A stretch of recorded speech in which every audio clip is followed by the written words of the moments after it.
My fiance canceled our wedding by text, 3 days before the ceremony. No phone call, no explanation. Just, wedding's off. Expect a call from my lawyer. I didn't cry. I didn't beg. I didn't even reply, except to say, as you wish. Then I made one quiet phone call to the bank and removed my name from something he'd forgotten to mention. 48 hours later, he was at my door, on his knees, crying, begging me to fix it. I looked at him. I said 3 words, and I closed the door forever. What would you have done if your fiancé canceled your wedding by text? Would you have helped him? Or would you have walked away? Comment below, and don't forget to subscribe. More stories like this every week. Hit the bell so you don't miss the next one. My fiancé canceled our wedding by text, 3 days before the ceremony. I was in the middle of folding napkins, the ones I'd spent 3 weeks picking out. The pale ivory ones with the little embroidered flowers that cost $8 each. I'd argued with myself about the price. $8 for a napkin seemed insane, but Marcus had said, "We deserve the best, baby. This is our day. Don't cheap out." So I bought them. 200 napkins, $1,600. I'd folded each one by hand, smoothing out the creases, imagining the faces of our guests as they unfolded them at the reception. My phone buzzed on the kitchen counter. I dried my hands on my jeans and picked it up, expecting a photo of his tuxedo or a last-minute question about the flower arrangements. Instead, I read 7 words that turned my entire world upside down. Wedding's off. Expect a call from my lawyer. No, I'm sorry. No, we need to talk. No, let's discuss this like adults. Just 7 cold transactional words, like I was a business deal he was backing out of. Like 3 years of my life, 3 years of love, 3 years of planning a future together, meant absolutely nothing to him. Where are you from? Have you ever been blindsided by someone you trusted with everything? Because let me tell you, that feeling of reading those words, of watching your future evaporate in the space of a text message, it stays with you. It changes something in your bones. But what I did next? That changed everything. My name is Emma. I'm 32 years old. I work as a senior financial analyst for a mid-sized firm in the city. The kind of job that requires attention to detail, a love of spreadsheets, and the ability to stay calm when everything is falling apart. I'm not rich, but I'm careful. I grew up in a small town in Ohio where my mother taught me that love isn't about grand gestures. It's about showing up, every single day. Even when it's boring, even when it's hard, even when you'd rather stay in bed and hide from the world. My mother died 5 years ago. Cancer. She fought for 2 years before she let go. I was with her in the hospital room when she took her last breath. I held her hand. I told her I loved her. She squeezed my fingers and whispered, "Find someone who shows up, Emma. Not someone who shows off. Someone who shows up." I promised her I would. When I met Marcus, I thought I'd found that person. It was 4 years ago at a mutual friend's dinner party. I remember walking into the room and seeing him across the crowded living room, holding a glass of red wine, laughing at something someone had said. He was tall, broad-shouldered, with a smile that made everyone around him feel special. I was introduced. He shook my hand. His grip was warm. His eyes were warm. He said, "I've been looking for you all night." I was charmed. I was hooked. I was 28 and tired of dating men who couldn't commit, men who played games, men who made me feel like I was asking for too much. Marcus was different. He was ambitious. He was successful. He owned a small chain of high-end men's clothing stores. He talked about his business with passion, about building something from nothing. He said, "I want to be someone's everything, Emma. I want to build a life with someone. I'm tired of being alone." He said all the right things. He did all the right things.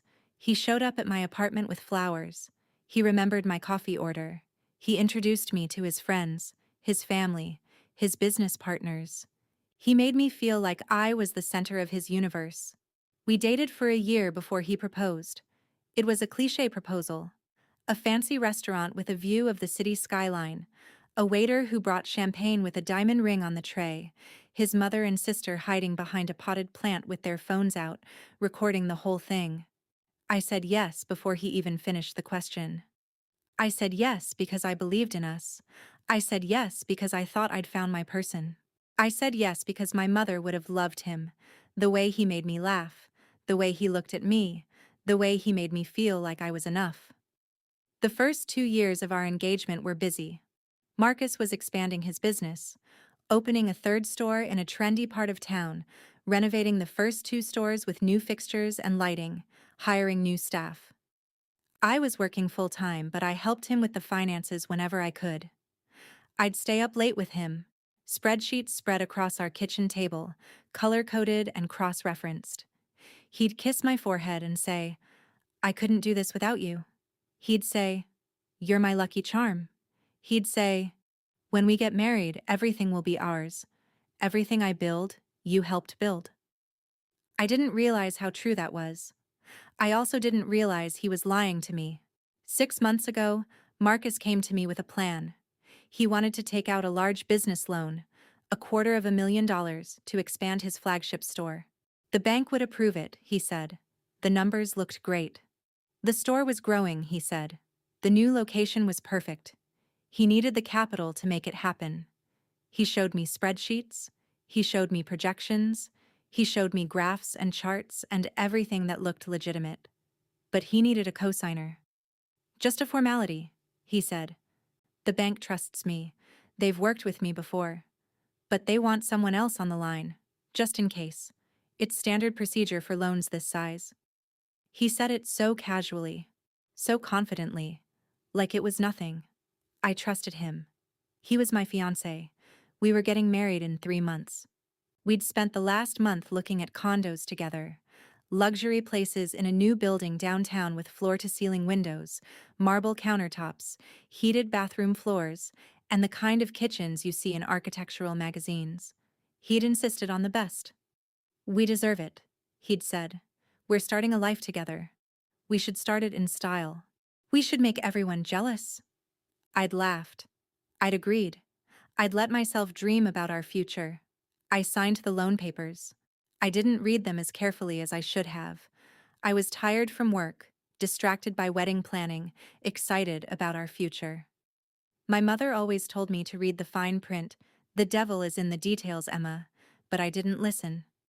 I looked at the last page, saw the amount, $250,000, saw his signature already there, and added mine. "That's it," he'd said, hugging me so tight I could barely breathe. "We're going to be rich, baby. We're going to be so rich. You and me. Forever." I didn't know that I'd just signed something that could destroy my life. I didn't know that he'd already taken out another loan, a personal one for $80,000 that he hadn't told me about. I didn't know that his stores were bleeding money, that his suppliers were threatening to cut him off, that the renovations he'd been bragging about had cost 3 times what he'd budgeted. I didn't know that the man I was about to marry had been slowly, methodically, meticulously building a house of cards, and I was the card at the very bottom, the one holding everything up. I found out the truth 3 days before the wedding. I was at home, alone, folding napkins. Ivory napkins with tiny embroidered flowers around the edges. I'd bought them at a boutique downtown for way too much money, $1,600 for napkins. It was insane. But Marcus had said, "Don't cheap out. This is our wedding. People will remember the details." So I bought them. And now I was folding each one, smoothing the creases, stacking them in neat piles of 20, imagining how beautiful they'd look on the tables at the reception. My phone buzzed on the kitchen counter. My hands were slightly damp from the ironing. I wiped them on my jeans and picked up the phone. "Wedding's off. Expect a call from my lawyer." No emoji. No sweetheart. No, "I'll explain everything later." No, "I'm sorry." Just those 7 words. 7 words that erased 3 years of my life.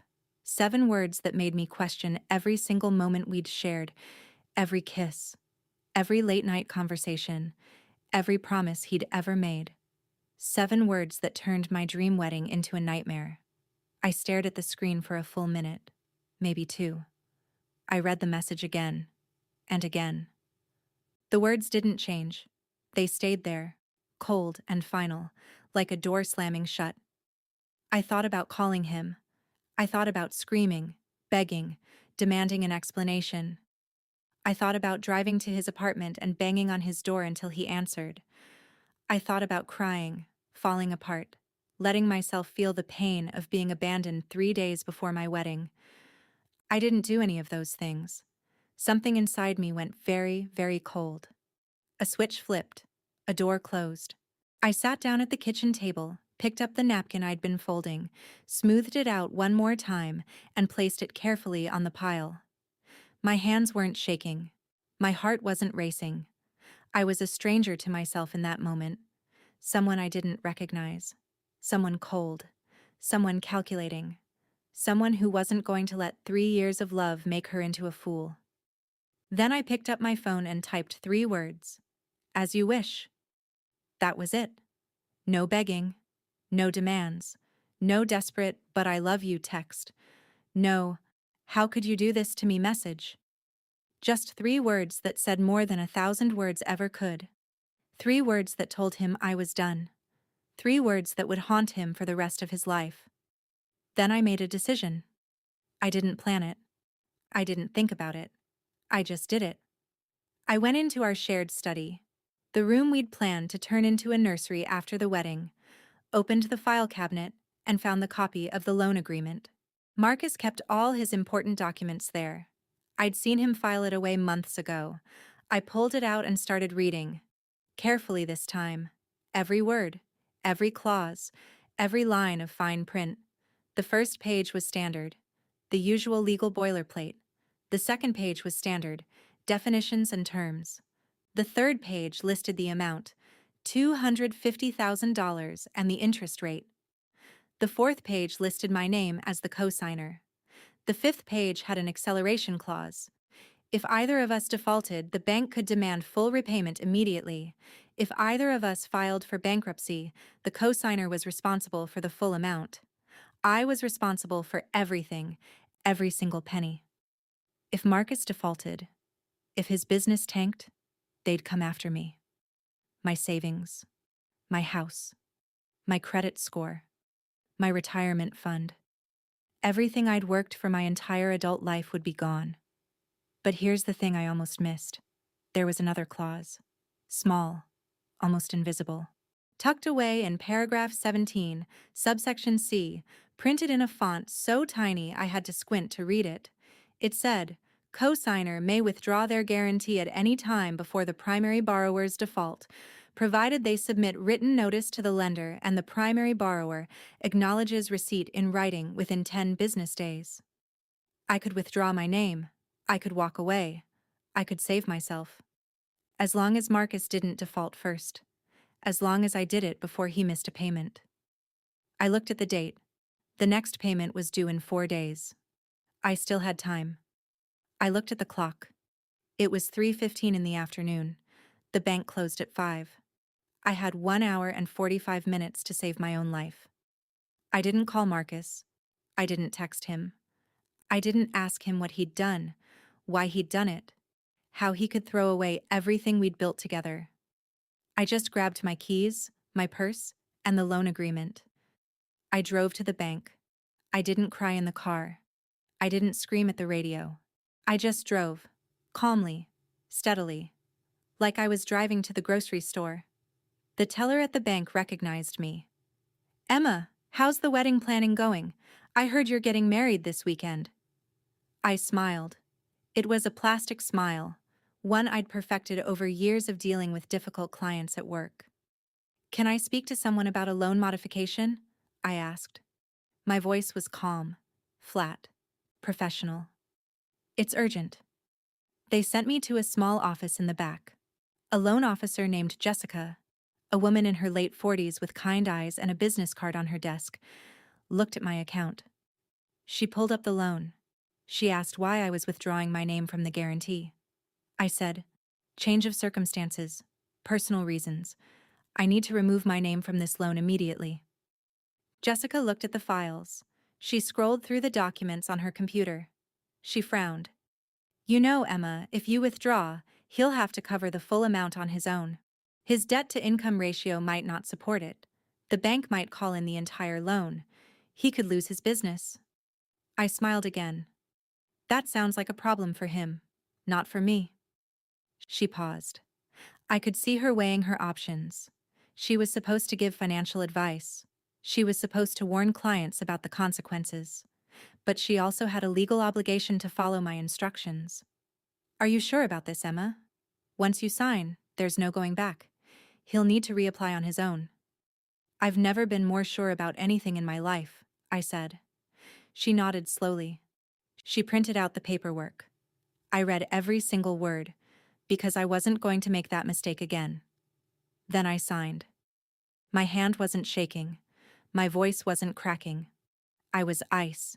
I was stone. I was the person my mother had raised me to be. Strong, resilient, unstoppable. When I walked out of the bank, it was 4:47 p.m. The sun was setting over the city skyline. I felt lighter. Not happier, just emptier. Like someone had scooped out all the love I'd been holding, all the hope, all the dreams, all the plans, and replaced it with something harder. Something that wouldn't break. Something that could survive a wedding being canceled by text.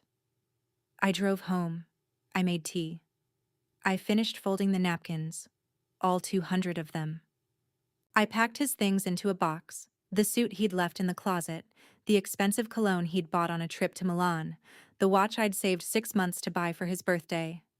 I labeled the box, Marcus, wedding canceled, pick up at your convenience. Then I put it by the front door. I didn't cry. I still hadn't cried. I thought maybe I was in shock. Maybe I'd fall apart later, in private, when no one was watching. But that moment didn't come. Not that night. Not the next day. Not for weeks. The tears just wouldn't come. They were locked somewhere deep inside me, held back by a wall I'd built without even realizing it. The next day, I went to work. My colleagues didn't know yet. They smiled at me. They asked about the wedding. Last day before the big day. Are you excited? I smiled back. Actually, the wedding is off, I said calmly. But thank you for asking. They stared at me. They didn't know what to say. I returned to my spreadsheets. The numbers made sense. The numbers were reliable. The numbers didn't text you 3 days before the wedding and break your heart. 48 hours after that text, at 8:15 in the morning, my phone started buzzing. I was at work, in the middle of a meeting. I glanced at the screen. Unknown numbers. Then known numbers. Suppliers I recognized. Creditors I'd never heard of. The bank. A collections agency. My personal phone wouldn't stop ringing. My work phone started ringing. My email inbox pinged 27 times in 30 seconds. I didn't answer any of them. I just sat there, watching the notifications pile up, like a fisherman watching the net fill. I didn't need to read them. I already knew what they said. Marcus's empire was crumbling. Without my name on the loan, the bank had refused to extend his credit. His stores were in default. His suppliers were demanding payment. He was backed into a corner with no way out. At 9:03 a.m., my personal phone rang. It was his number. I let it ring. I didn't answer. At 9:08 a.m., he texted, "Emma, I need to talk to you. It's urgent, please." I didn't reply. At 9:15 a.m., he called again. I let it go to voicemail. He left a message. "Emma, this is serious. I need you to call me back. My business is falling apart. I'm begging you, please." At 9:47 a.m., another text. "The bank is calling in my loan. I don't have the money. My stores are going to close. I need you to co-sign again. Just one more time. I'll do anything. Anything. Please, Emma. Please. I'm begging you." I still didn't reply. I sat at my desk and stared at the numbers on my computer screen. They were just numbers. They didn't care about my feelings. They didn't text me cruel messages. They just existed, neutral and indifferent. I found comfort in that. At 10:30 a.m., I got another call. This time it was from his mother, Margaret. I hadn't heard from her since the engagement. She'd never been warm to me, but she'd tolerated me. Her voice on the voicemail was high-pitched and trembling. "Emma, honey, I know something terrible happened between you and Marcus. I don't know the details. But please, darling, he needs you. His whole life is falling apart. Please just talk to him. Please." I didn't call her back. I didn't call anyone back. At 11 a.m., Marcus showed up at my office. I looked up from my desk, and there he was, standing in the doorway of my cubicle, looking like he hadn't slept in 3 days. His shirt was untucked. His face was gray. His hair was a mess, like he'd been running his hands through it all night. His eyes were red-rimmed and swollen. He'd never looked like this before. Not in the 4 years I'd known him. He'd always been put together, controlled, confident. "Emma," he said. His voice cracked. "We need to talk. Privately." I said, "No." He blinked. "You don't understand. My business is going under. If I default, I'll lose everything. The stores, the condo, everything. I'll be bankrupt. I'll be ruined." "Everything but the napkins," I said. "I'll keep those." He stared at me. "What?" I looked him straight in the eye. "I got your text. You canceled our wedding by text, 3 days before the ceremony. After 3 years together. After I co-signed $250,000 on your behalf. You didn't even call me. You didn't give me a reason. You didn't explain yourself. You just texted me. Like I was a dentist appointment you needed to cancel." He started stammering. "It was a mistake. I was stressed. I was overwhelmed. I didn't mean it. I was just scared." "Scared of what?" I said. "Scared of committing? Scared of being happy? Scared of having a wife who actually supported you?" "Scared of losing everything," he said. "I was in debt. I couldn't tell you.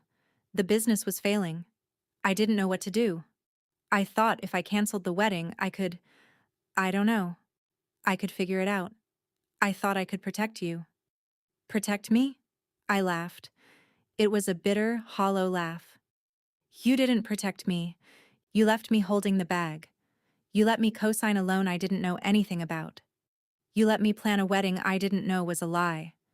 You let me dream about a future that didn't exist. You didn't protect me. You used me." He looked down.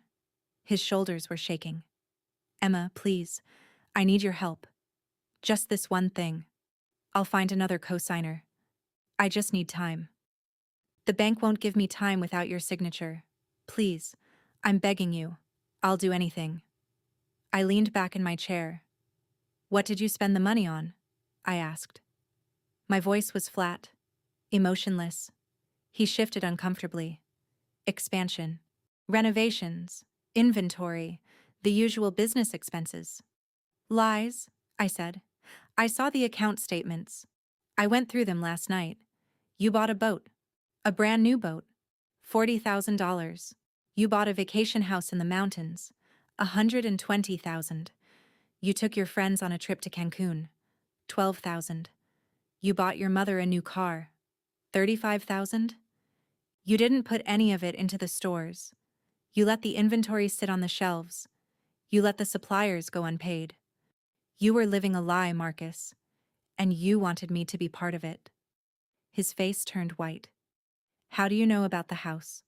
How do you know about all of it?" "I know everything," I said. "I know about the other loan you took out without telling me. I know about the credit cards you maxed out in your name. I know about the gambling. I know you were planning to leave me. You just wanted me to co-sign one last time before you walked away. You wanted to make sure I was trapped before you left me." He was crying now. Big, ugly tears that dripped off his chin and stained his already crumpled shirt.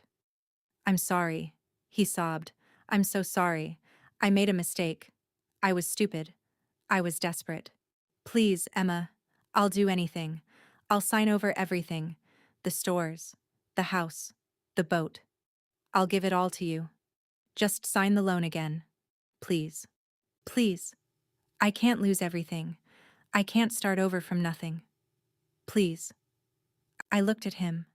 The man I'd loved for 3 years. The man I'd planned to marry. The man who'd destroyed everything with 7 cold, thoughtless words. He was groveling at my feet. His mascara was smeared. His tie was crooked. He looked like a cartoon of a broken man. Pathetic, desperate, completely emptied of all the pride and charm that had once made him so attractive. You made a mistake, I said, but not the kind you think. You didn't make a mistake by canceling the wedding. You made a mistake by thinking I was stupid. You made a mistake by thinking I wouldn't check. You made a mistake by thinking love made me blind. I stood up. I walked around the desk. I opened the office door. Goodbye, Marcus. Please, he begged. Just one signature. That's all I need. Please. I'm begging you. I'm on my knees. I'll stay on my knees. I'll do anything. I looked at him for a long moment. Then I said 3 words. The 3 words that would echo in his ears for the rest of his life. You're on your own.